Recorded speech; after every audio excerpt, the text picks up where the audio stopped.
तो आज हम टोनी कोरेंडा के लेजेंडरी किताब 13 स्टेप्स टू मेंटलिज्म के पन्ने पलटेंगे और एक बहुत ही क्लासिक करतब का राज खोलेंगे। हम पता लगाएंगे कि किसी के मन की बात पढ़ने की वो सबसे पुरानी तरकीबों में से एक, जिसे स्वामी गिमिक कहते हैं, आखिर है क्या और ये काम कैसे करती है। अच्छा, तो सबसे पहले एक सवाल। कोई भी परफॉर्मर, कोई जादूगर या मेंटलिस्ट वो नंबर कैसे बता सकता है जो किसी ने बस अभी अभी अपने दिमाग में सोचा हो? है ना कमाल की बात। ये एक ऐसा सवाल है, एक ऐसा रहस्य है जिसने ना जाने कितने सालों से लोगों को हैरान परेशान कर रखा है। जरा सोचिए, आप ऑडियंस में बैठे हैं, परफॉर्मर किसी को चुनता है और कहता है कोई भी नंबर सोच लो, और जैसे ही वो नंबर सोचते हैं, पलक झपकते ही परफॉर्मर अपनी जेब से एक कार्ड निकालता है और उस पर ठीक वही नंबर लिखा होता है। देखने वालों के लिए तो ये किसी चमत्कार से कम नहीं है, बिल्कुल नामुमकिन सा लगता है। लेकिन जैसा कि हम जानते हैं, ऐसे करतबों के पीछे अक्सर कोई सुपरनैचुरल पावर नहीं होती, बल्कि ये होती है धोखे की एक माहिर कला, एक बहुत ही चालाक तरीका। तो चलिए अब पर्दा उठाते हैं इस राज से। इस पूरे के पूरे इल्यूजन की जड़ में कोई मंत्र या कोई जादुई शक्ति नहीं है, बल्कि एक छोटा सा औजार है। और ये औजार इतना छोटा है, इतना मामूली सा कि ये लगभग अदृश्य है, किसी के नज़र में ही नहीं आता। और सच पूछिए तो यही इसकी सबसे बड़ी ताकत है।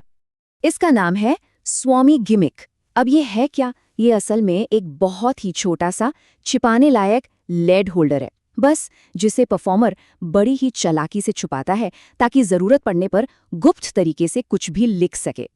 और देखिए, ये इतना ज़रूरी है कि कोरेंडा की जो किताब है 13 स्टेप्स टू मेंटलिज्म, उसका पूरा का पूरा पहला स्टेप, पहला कदम सिर्फ इसी एक औजार को समर्पित है। तो आप अंदाज़ा लगा सकते हैं कि मेंटलिज्म की दुनिया में इसकी कितनी अहमियत होगी। हाँ, तो ये जो स्वामी गिमिक है, ये कोई एक ही तरह का नहीं आता। इसके कई रूप हैं। मतलब परफॉर्मर अपनी सहूलियत के हिसाब से चुनता है। जो सबसे कॉमन है वो है सी टाइप। ये अंगूठे के नाखून के नीचे एकदम सही फिट हो जाता है। फिर आता है बैंड राइटर। ये उन लोगों के लिए है जिनके नाखून छोटे होते हैं। और एक और है बून राइटर। ये तो एक चिपकने वाली डिस्क है, इसे सीधे स्किन पर कहीं भी चिपका लो। तो ठीक है, अब हमें औजार के बारे में तो पता चल गया, पर सिर्फ ये जान लेना काफी नहीं है, क्योंकि असली जादू उस औजार में नहीं है। असली जादूगरी है उसे इतनी सफाई से इस्तेमाल करने में कि किसी को भनक तक ना लगे। The real work is in the handling. और इस पर टोनी कोरेंडा की एक बात मुझे बहुत सही लगती है। वो कहते हैं, सबसे ज़बरदस्त परफॉर्मेंस तब होती है जब आप इस गिमिक के बारे में बिल्कुल भूल जाएं, जब तक इसे इस्तेमाल करने का वक्त ना आ जाए। मतलब इसे इतनी नेचुरली पहनना है कि लगे ये आपके शरीर का ही हिस्सा है। अच्छा, तो इस पूरे धोखे को अंजाम देने की तैयारी को हम 4 सिंपल स्टेप्स में देख सकते हैं। पहला, अपना गिमिक्स चुनो। दूसरा, उसे छिपाने के लिए कोई सही जगह ढूंढो। तीसरा, उसे निकालने और वापस रखने की प्रैक्टिस करो, जिसे स्टील कहते हैं, ताकि कोई देख ना पाए। और चौथा और आखिरी, अपना कार्ड तैयार रखो। अब छिपाने की जगहें भी बड़ी मज़ेदार हैं। किताब में बताया गया है कि इसे वास्केट या पैंट की जेब में रख सकते हैं, या फिर कोट के कॉलर के पीछे, यहाँ तक कि घड़ी के स्ट्रैप पर भी। और अक्सर सबसे आसान तरीके ही सबसे ज़्यादा काम आते हैं। और हाँ, जिस कार्ड पर लिखा जाता है ना, वो भी कोई ऐरा गैरा कार्ड नहीं होता, उसी भी बहुत सोच समझकर चुना जाता है। एक मोटा सफ़ेद विजिटिंग कार्ड सबसे बेस्ट माना जाता है। क्यों? क्योंकि एक तो ये लिखने के लिए एक मजबूत सतह देता है, और दूसरा इसका साइज अंगूठे और उस गुप्त लिखावट को छिपाने के लिए बिल्कुल परफेक्ट होता है। चलिए अब आते हैं सबसे अहम हिस्से पर, वो पल जब ये सारी तैयारी रंग लाती है। क्योंकि यहाँ औजार से ज्यादा, तैयारी से ज्यादा ध्यान भटकाने की कला काम आती है। This is where the magic happens. तो परफॉर्मेंस कुछ ऐसे होती है। परफॉर्मर एक आदमी की तरफ इशारा करता है, फिर अपने लिखने वाले हाथ में कार्ड लेता है और किसी दूसरे से कहता है कि कोई नंबर जोर से बोलो। अब मान लेते हैं कि उस आदमी ने कहा 732। बस इसी एक पल में, जब सबका ध्यान उस नंबर बोलने वाले पर है, ठीक उसी वक्त परफॉर्मर अपना गुप्त काम कर जाता है। और वो ये कैसे करता है? एक जादुई वाक्य के साथ। जैसे ही नंबर बोला जाता है, परफॉर्मर कहता है, क्या आप इसे जरा जोर से दोहराएंगे प्लीज? और बूम, इन्हीं 2-3 सेकंड में जब ऑडियंस का ध्यान उस नंबर बोलने वाले की तरफ जाता है, परफॉर्मर चुपके से कार्ड पर 732 लिख देता है। ध्यान भटकाने की एक और बहुत चालाक तरकीब है, जानबूझकर नंबर को गलत सुनना।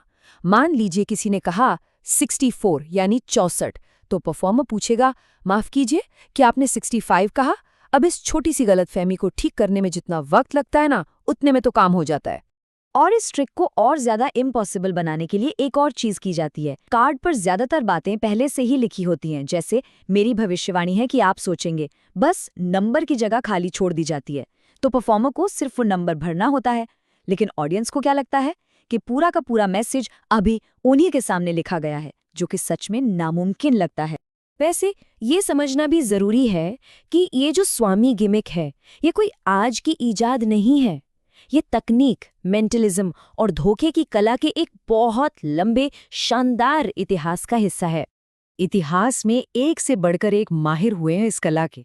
एक थे स्लेड, जो स्पिरिट स्लेट राइटिंग के लिए फेमस थे। वो अपने पैरों या मुंह से लिख सकते थे, सोचिए जरा।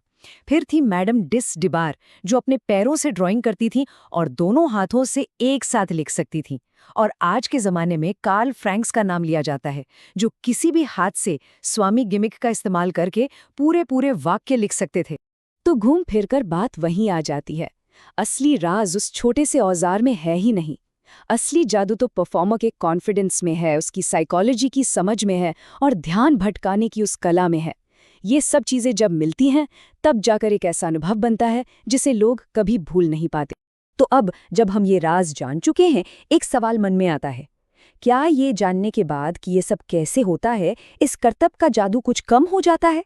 या फिर ये जानकर कि इसमें कितनी स्किल, कितनी प्रैक्टिस और कितनी चालाकी लगती है, ये पहले से भी ज्यादा प्रभावशाली लगने लगता है? सोचिएगा जरूर।